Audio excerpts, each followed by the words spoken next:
Hey, it's Kimmy. Now, Game of Thrones is a really interesting world. Its building is absolutely incredible due to George R. R. Martin, and he builds up every aspect from the people, their faiths, and even religious organizations. Now, one of these organizations is R'hllor, the Red God, the Lord of Light. Now, Dany and many other characters like Melisandre, Stannis have been caught up in this religion and its impacts and influences on the world. Now, I wanted to see what these impacts are. Now, there seems to be some big deity, creature, or someone who can send messages across the globe and infect people, bring people back to life, and so much more. I want to know if this person, creature, deity, whatever it is, actually has the best interests of mankind, or does its own selfish goals in mind. Basically, I want to know, is the Lord of Light good? Now, before we can really cover this topic in full, we have to understand the three parts that make up the Lord of Light, the whole religion of R'hllor. There's the followers, the faith, and then the God itself. So we'll look at each of these individual aspects, see what they contribute to the entire religion as a whole. So let's start with the followers.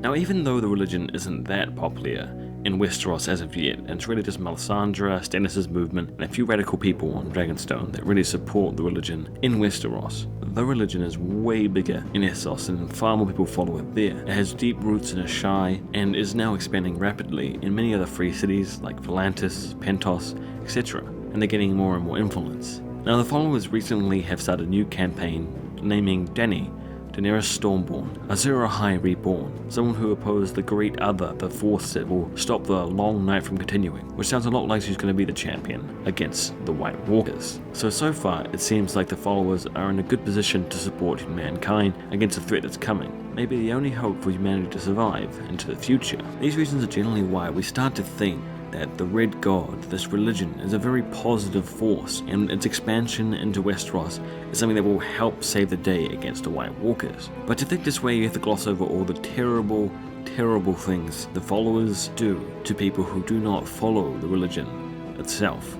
They burn people alive, tear down statues, manipulate kings, and so much more. Look at Melisandre by herself as an example of one follower and how she can just ruin a society. She comes in, she converts Stannis, his wife, the noblemen. They kill people for any sign of dissent. They burn people alive for sacrifices that do nothing, as she misreads signs in the fire and leads Stannis to a complete and utter defeat and death. Okay, so far we've only really covered bad followers, and pretty much every religious institution or any institution of a large number of people has bad followers, and you can't really base the tenets on how good that thing is just on a few bad apples. So let's look at what the actual religion as an institution does and what the faith does. Now, the largest issue we must deal with immediately is immense amount of slavery and abuse that happens to their followers and people who they take in at a young age. The faith itself, the actual institution, takes in young children from birth or other ages, trains them to be sex slaves, servants, whatever,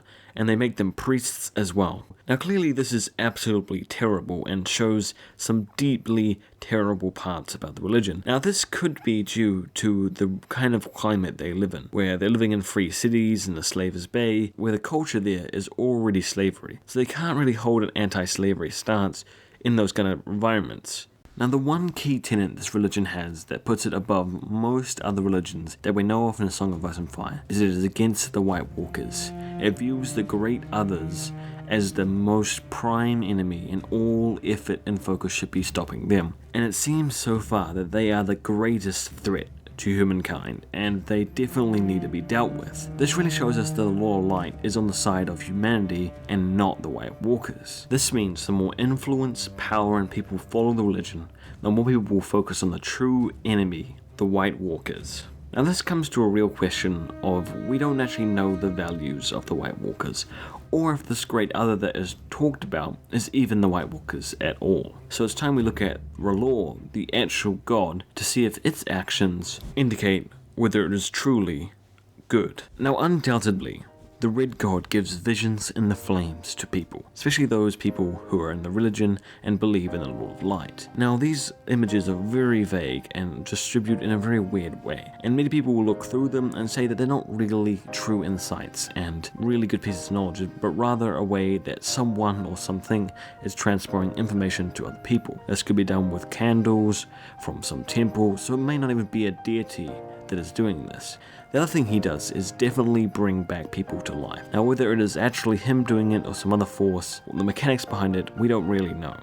But Beric Dondarrion comes back to life, and he is a very good character in A Song of Ice and Fire.